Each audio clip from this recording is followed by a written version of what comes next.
ಅಡುಗೆ ಮಾಡೋಕ್ಕೆ ಬೇಜಾರಾದಾಗ, ಹುಷಾರಿಲ್ಲದೆ, ಬಾಯಿ ಕೆಟ್ಟಾಗ ಈ ರೀತಿ ಟೊಮೆಟೊ ಸಾರು ಮಾಡ್ಕೊಂಡು ನೋಡಿ, ಸೂಪರಾಗಿರುತ್ತೆ. ಹಾಯ್ ನಮಸ್ಕಾರ ಎಲ್ರಿಗೂ, welcome back to my channel Mane Kai ರುಚಿ. ಇವತ್ತಿನ ಅಡುಗೆ ಬಂದು ಟೊಮ್ಯಾಟೊ ಸಾರು.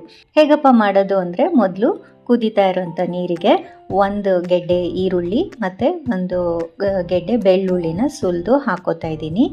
ಹಾಗೆಯೇ 4 ನಾಟಿ ಟೊಮ್ಯಾಟೊನ ಸೇರಿಸ್ಕೋತಾ ಇದ್ದೀನಿ. ಇದೆಲ್ಲ ಚೆನ್ನಾಗಿ ನೀರಲ್ಲಿ ಕುದಿಬೇಕು. ಖಾರಕ್ಕೆ ಎಷ್ಟು ಬೇಕೋ ಅಷ್ಟು ಕೆಮ್ಮೆಣಸಿನ್ಕಾಯಿನ ಹಾಕ್ಕೊಳ್ಳಿ. 1 ಸ್ಪೂನಷ್ಟು ಜೀರಿಗೆ, ಅರ್ಧ ಸ್ಪೂನಷ್ಟು ಮೆಣಸು, 1 ಸ್ಪೂನಷ್ಟು ಧನಿಯಾ ಕಾಳನ್ನು ಹಾಕಿ ಒಂದು 5 ನಿಮಿಷ ಕುದಿಸ್ಕೊಳ್ಳಿ. ನೋಡಿ, ಇದು ಈಗ ಚೆನ್ನಾಗಿ ಕುದ್ದಿದೆ. ಈ ಟೊಮ್ಯಾಟೊ ಸಿಪ್ಪೆ ಎಲ್ಲ ಈ ಥರ ಸೆಪ್ರೇಟ್ ಆಗಬೇಕು, ಅಲ್ಲಿ ತನಕ ಕುದಿಸ್ಕೋಬೇಕು. ಈಗ ಈ ಕುದ್ದಿರೋಂಥ ಟೊಮ್ಯಾಟೊ ಈರುಳ್ಳಿ ಎಲ್ಲ ತೆಗೆದು ಒಂದು ಮಿಕ್ಸಿ ಜಾರ್ಗೆ ಹಾಕೋತಾ ಇದ್ದೀನಿ. ಇದಕ್ಕೆ ಒಂದು 2 ಸ್ಪೂನಷ್ಟು ಹಸಿ ತೆಂಗಿನಕಾಯಿ ತುರಿನ ಹಾಕೋತಾ ಇದ್ದೀನಿ. ಇದನ್ನು ನುಣ್ಣಗೆ ರುಬ್ಕೋಬೇಕಾಗತ್ತೆ. ಇವಾಗ ನೋಡಿ, ರುಬ್ಬಿದಾಗಿದೆ. ಈ ಥರ ರುಬ್ಕೊಂಡ್ರೆ ಸಾಕು. ಈಗ ಆಗಲೇ ನಾವು ಟೊಮೆಟೊ ಎಲ್ಲ ಕುದಿಸ್ಕೊಂಡಿದ್ದ ಪಾತ್ರೆಗೇನೆ ನಾವು ರುಬ್ಬಿರೋಂಥ ಮಿಶ್ರಣನ ಹಾಕ್ಕೊಳ್ಳೋಣ.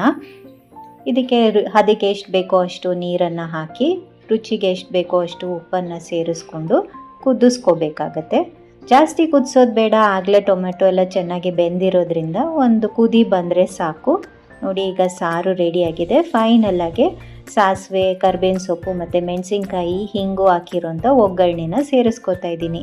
ಇದಕ್ಕೆ ನೀವು ಎಣ್ಣೆಲಿ ಬೇಕಾದರೂ ಒಗ್ಗರಣೆ ಹಾಕ್ಕೋಬೋದು, ಇಲ್ಲ ತುಪ್ಪದ ಒಗ್ಗರಣೆ ಬೇಕಾದರೂ ಹಾಕ್ಕೋಬೋದು, ಎರಡೂ ಚೆನ್ನಾಗಿರುತ್ತೆ. ಫೈನಲ್ಲಾಗೆ ಸ್ವಲ್ಪ ಕೊತ್ತಂಬರಿ ಸೊಪ್ಪನ್ನ ಹಾಕಿ ಫಿನಿಶ್ ಮಾಡಿಬಿಟ್ರೆ ನಮ್ಮ ದಿಢೀರ್ ಟೊಮ್ಯಾಟೊ ಸಾರು ರೆಡಿ ಆಗೋಗುತ್ತೆ.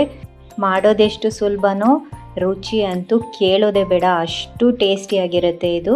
ಬಿಸಿ ಬಿಸಿ ಅನ್ನದ ಜೊತೆಗೆ ಮೇಲ್ಗಡೆ ತುಪ್ಪ ಹಾಕ್ಕೊಂಡು ಸೈಡಿಗೆ ಒಂದು ಹಪ್ಪಳನೋ ಅಥವಾ ಪಲ್ಯನೋ ಇಟ್ಕೊಂಡು ನೆಂಚ್ಕೊಂಡು ತಿಂತಾಯಿದ್ರೆ ಅಂತೂ ಸಖತ್ ರುಚಿಯಾಗಿರುತ್ತೆ.